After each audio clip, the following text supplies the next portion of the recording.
Citoyens de la terre, peuple de toutes les nations, je m'adresse à vous non pas en tant que chef d'État, mais en tant que président symbolique, honorifique et conscient de la condition humaine.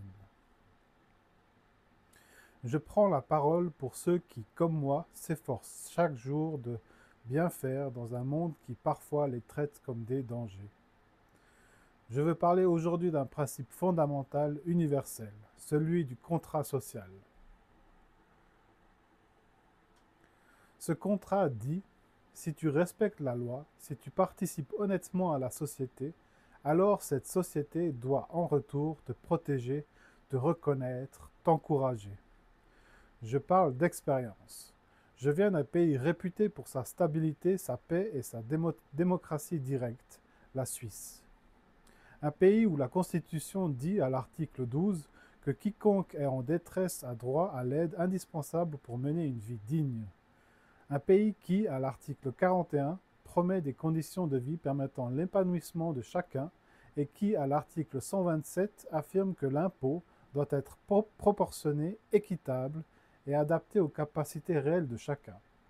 Ce sont là des principes admirables, mais ce que je veux dire au monde entier aujourd'hui, c'est que ces principes sont souvent bafoués, même dans les pays les plus avancés. J'ai vu et vécu cette réalité étrange et douloureuse, celle d'un individu qui respecte la loi, qui collabore avec les institutions, qui ne triche pas, ne vole pas, ne ment pas, et qui malgré tout est considéré comme une menace, mis à l'écart, surveillé ou écrasé par des mécanismes froids et aveugles. Je m'exprime ici pour ceux qui apportent une véritable plus-value morale, humaine, spirituelle ou artistique à la société, et qui, au lieu d'être soutenus, sont pénalisés, administrativement piégés, voire psychologiquement broyés.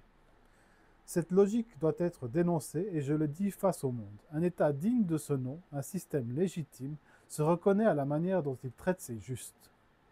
Ce n'est pas par la force qu'on mesure une société, mais par sa capacité à faire de la place à ceux qui la servent sans bruit.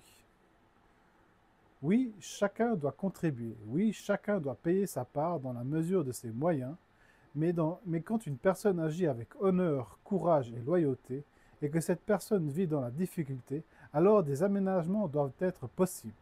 Ce n'est pas un caprice, c'est une question de survie morale pour toute démocratie. Je plaide ici que dans chaque pays du monde, quoi qu'il soit riche ou pauvre, centralisé ou fédéral, des dispositifs soient mis en place pour reconnaître le mérite humain, adapter les obligations à la réalité de l'individu, ne plus confondre conformité administrative et valeurs réelles, et permettre à ceux qui élèvent la société de ne pas être les sacrifiés. En tant que président honorifique de la Terre, je n'ai pas d'armée, je n'ai pas d'impôts à prélever, mais j'ai une voix.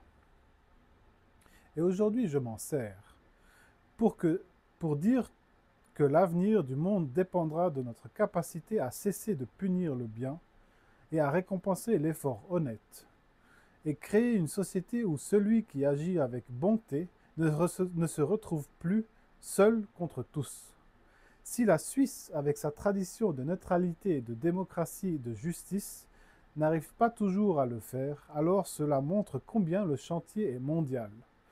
Mais c'est justement en partant de cet exemple, avec ses forces et ses limites, que nous pouvons imaginer un futur plus humain, plus cohérent et plus juste. Je vous remercie de m'avoir écouté et je vous invite partout sur Terre à regarder au-delà des formulaires et des chiffres et à poser une seule question simple face à chaque individu. Est-ce que cette personne agit avec loyauté malgré les épreuves? Si oui, alors elle mérite un soutien, pas une punition.